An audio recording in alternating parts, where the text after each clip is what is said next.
I've been the administrator of these offices for 25 years now. I wish my employees were as steady. Most of them last only 6 months or so before they start complaining of boredom. It's next to impossible to find good help, but I've always been content here.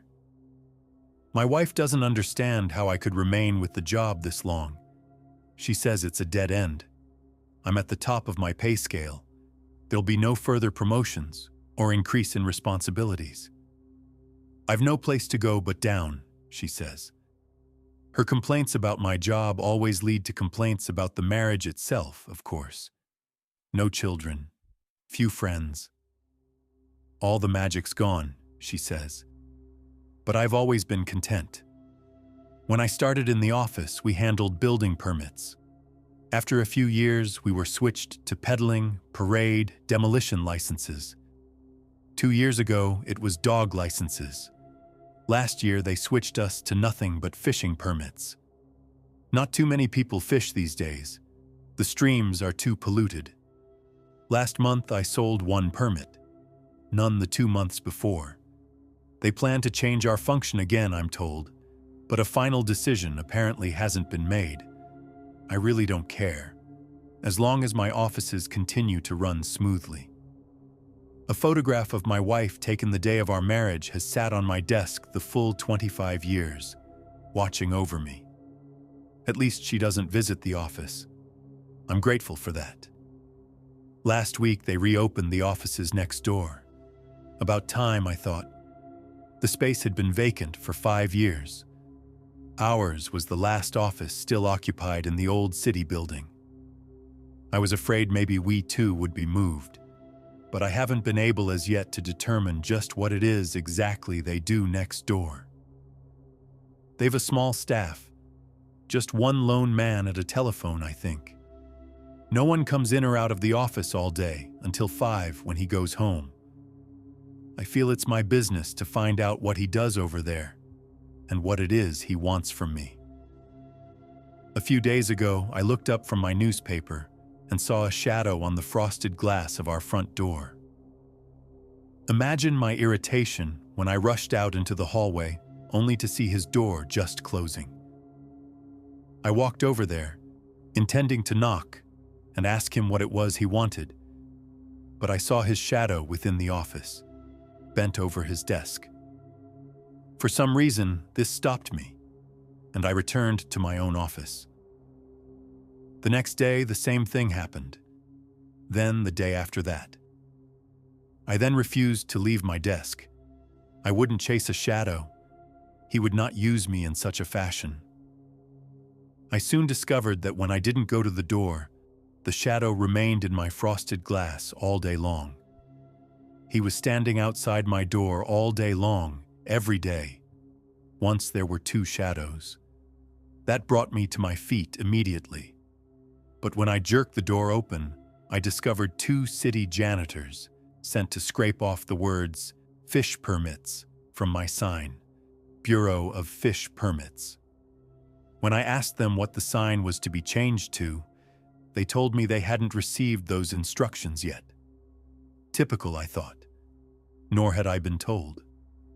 Of course, after the 2 janitors had left, the single shadow was back again. It was there until 5. The next morning, I walked over to his office door. The lights were out. I was early. I had hoped that the sign painters had labeled his activity for me, but his sign had not yet been filled in. Bureau of. There were a few black streaks where the paint had been scraped away years ago. Bare fragments of the letters that I couldn't decipher. I'm not a man given to emotion. But the next day, I lost my temper. I saw the shadow before the office door, and I exploded. I ordered him away from my door at the top of my voice. When 3 hours had passed and he still hadn't left, I began to weep. I pleaded with him, but he was still there. The next day, I moaned. I shouted obscenities, but he was always there. Perhaps my wife is right. I'm not very decisive, I don't like to make waves. But it's been days. He is always there. Today I discovered the key to another empty office adjacent to mine. It fits a door between the two offices. I can go from my office to this vacant office without being seen from the hallway. At last I can catch this crazy man in the act.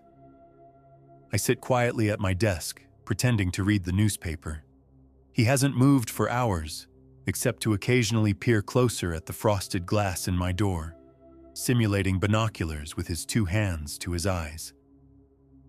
I take off my coat and put it on the back of my chair. A strategically placed flower pot will give the impression of my head. I crawl over to the door to the vacant office, open it as quietly as possible, and slip through. Cobwebs trace the outlines of the furniture. Files are scattered everywhere, some of the papers beginning to mold. The remains of someone's lunch are drying on one desk. I have to wonder at the city's janitorial division. Unaccountably, I worry over the grocery list my wife gave me now lying on my desk. I wonder if I should go back after it. Why? It bothers me terribly, the list unattended, unguarded on my desk, but I must push on. I step over a scattered pile of newspapers by the main desk and reach the doorway leading into the hall.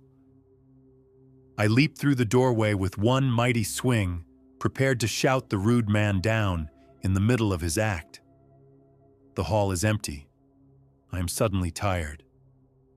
I walk slowly to the man's office door, the door to the other bureau. I stand waiting. I can see his shadow through the office door. He sits at his desk, apparently reading a newspaper. I step closer, forming my hands into imaginary binoculars. I press against the glass, right below the phrase, "Bureau of," lettered in bold, black characters. He orders me away from his door. He weeps. He pleads. Now he is shouting obscenities. I've been here for days.